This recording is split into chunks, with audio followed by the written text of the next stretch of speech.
रात के 2 बजे का वक्त था। कमरा बंद, लाइट बंद, सिर्फ मोबाइल की मध्यम रोशनी। वीडियो की आवाज़ गूंज रही थी। फिर अचानक वो बंद हो गई। ज़ैनब का दिल जोर जोर से धड़कने लगा। ऐसा लगा जैसे कोई दरवाजे के पीछे खड़ा हो। दस्तक दी, ठक ठक। ज़ैनब ने चौंक कर पीछे देखा, कोई नहीं था। फिर उसके दिल से एक आवाज़ उठी, ज़ैनब, क्या तू नहीं जानती कि तेरा रब देख रहा है? वो लरज़ गई, मगर ये खौफ कुछ लम्हों का था, और अगले ही लम्हे शैतान ने सरगोशी की। सब सो रहे हैं, किसी को क्या पता चलेगा? कुछ महीने पहले ज़ैनब बिल्कुल मुख्तलिफ थी। वो नमाज पढ़ते, कुरान पढ़ते और दिल में अल्लाह का खौफ रखती थी। मगर आहिस्ता आहिस्ता दिल की तन्हाई ने उसे बदलना शुरू किया। अम्मी अब अक्सर बीमार रहतीं, दोस्त मसरूफ़ और दिल में एक खामोश खालीपन। एक दिन दिल बहलाने के लिए उसने गूगल पर सर्च किया, बेस्ट उर्दू रोमांटिक नॉवेल्स। पहला नॉवल खोला, फिर दूसरा, फिर तीसरा। शुरू में क्यूरियोसिटी थी, फिर दिल बहलने लगा, और फिर हराम कहानियाँ इसकी आदत बन गई। पहले वो सिर्फ अल्फाज पढ़ती थी, फिर उन अल्फाज को तस्वुर में देखने लगी, फिर उन किरदारों से मोहब्बत करने लगी। यही वो लम्हा था जब ज़ैनब का दिल अंधेरा होने लगा।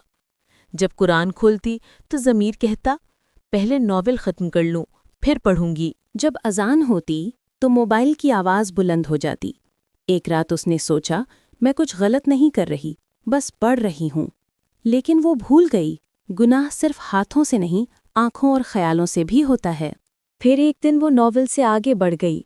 वीडियोज़, सोशल मीडिया के क्लिप्स और लव सीन्स वाले ड्रामे। ज़ैनब खुद से कहती, बस देखने में क्या हर्ज है, मैं तो अमल नहीं कर रही। मगर दिल की पाकी दिन ब दिन कम होने लगी। नमाज छोड़ गई, कुरान की आयतों का असर जाता रहा, और तन्हाई अब गुनाह का वक्त बन गई। एक दिन कुरान क्लास में उस्तानी ने कहा, बेटियों, याद रखो, जो तन्हाई में गुनाह करता है, अल्लाह उसे कभी रुस्वा किए बगैर नहीं छोड़ता। ज़ैनब के दिल में तीर लगा। पूरा दिन उसके अल्फाज कानों में गूंजते रहे। रात को जब वो वीडियो देखने बैठी तो एक इस्लामी वीडियो खुद ब खुद खुल गई कि जब कोई बंदा तन्हाई में गुनाह करता है तो ज़मीन और फरिश्ते उसके खिलाफ गवाही देते हैं।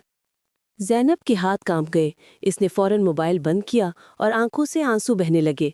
या अल्लाह, मैं गुनहगार हूँ, मैंने तेरी दी हुई तन्हाई में गुनाह किया, मुझे माफ़ कर दे। इस रात के बाद ज़ैनब ने अपनी ज़िंदगी बदल दी। सारी हराम वीडियोज़, नॉवेल्स, अकाउंट्स डिलीट कर दिए। वुज़ू किया, नमाज पढ़ी, और पहली बार दिल को सुकून मिला। अब जब भी तन्हाई आती, वो कुरान खोल लेती या अल्लाह से बात करती। उसने मोबाइल के वॉलपेपर पर लिखा, When no one sees you, Allah still does। चंद हफ्ते बाद जब ज़ैनब पुरसुकून होने लगी, एक पुराने दोस्त का मैसेज आया, hi Zainab, long time, remember me? दिल कांपा, पुराने जज्बात जागने लगे।